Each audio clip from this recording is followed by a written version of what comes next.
सोचो, अगर तुम्हें पहले से पता हो कि तुम्हारी मौत तय है और वो भी कुछ ही घंटों में, तुम चारों तरफ से घिरे हो, बचने का कोई रास्ता नहीं और तुम्हारे सामने खड़े हैं 10,000 से ज्यादा दुश्मन, तो तुम क्या करोगे?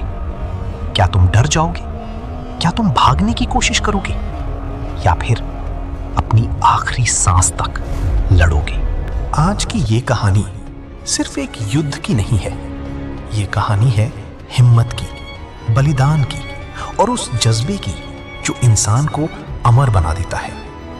12 सितंबर 1897, उत्तर पश्चिम सीमांत प्रांत, ऊंचे ऊंचे पहाड़, सूनी खामोश घाटियां और उन्हीं पहाड़ों के बीच पत्थरों से बना एक छोटा सा पोस्ट, सारागढ़ी। ना कोई बड़ी सेना, ना मजबूत किलेबंदी, ना ही कोई खास सुरक्षा, बस 21 सैनिक, 36वीं सिख रेजिमेंट के 21 बहादुर जवान।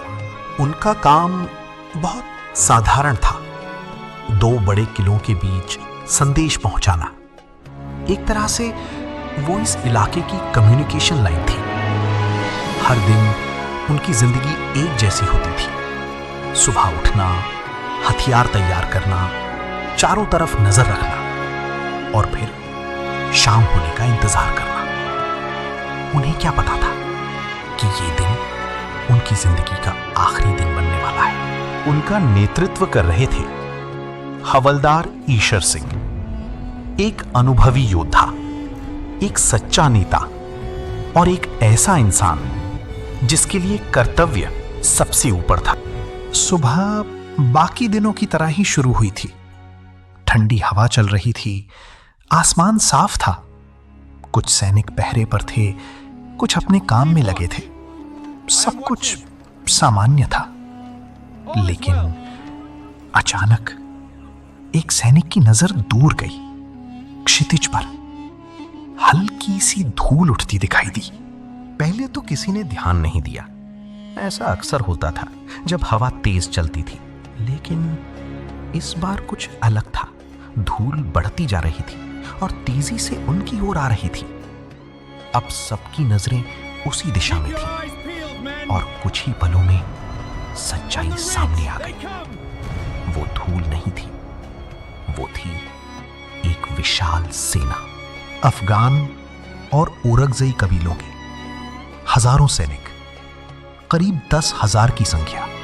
उनका लक्ष्य साफ था, सारागढ़ी पोस्ट को खत्म करना।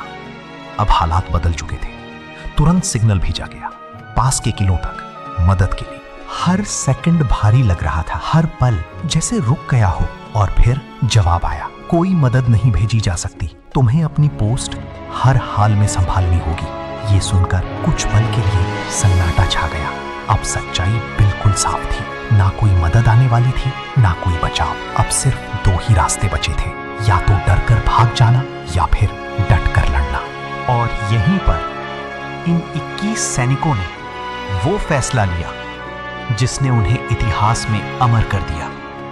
हवलदार ईशर सिंह आगे बढ़े। उन्होंने अपने साथियों की आंखों में देखा, वहां डर नहीं था, बस एक सवाल था और उन्होंने जवाब दिया, आज हम पीछे नहीं हटेंगे। हम सिख हैं और सिख कभी डरकर भागते नहीं। अगर मरना ही है तो ऐसे मरेंगे कि आने वाली पीढ़ियां हमें याद रखें। उनकी आवाज में इतना आत्मविश्वास था कि हर दिल में आग लग गई। और फिर गूंज उठा वो नारा जो आज भी हर सिख के दिल में बसता है, जो बोले सो निहाल, सत श्री अकाल। उस एक नारे ने डर को खत्म कर दिया। अब वहां सिर्फ एक ही भावना थी, लड़ने की, आखिरी सांस तक लड़ने की। और फिर युद्ध शुरू हुआ। दुश्मन ने चारों तरफ से हमला किया। गोलियों की आवाज, चीखें, धूल और अफरा तफरी।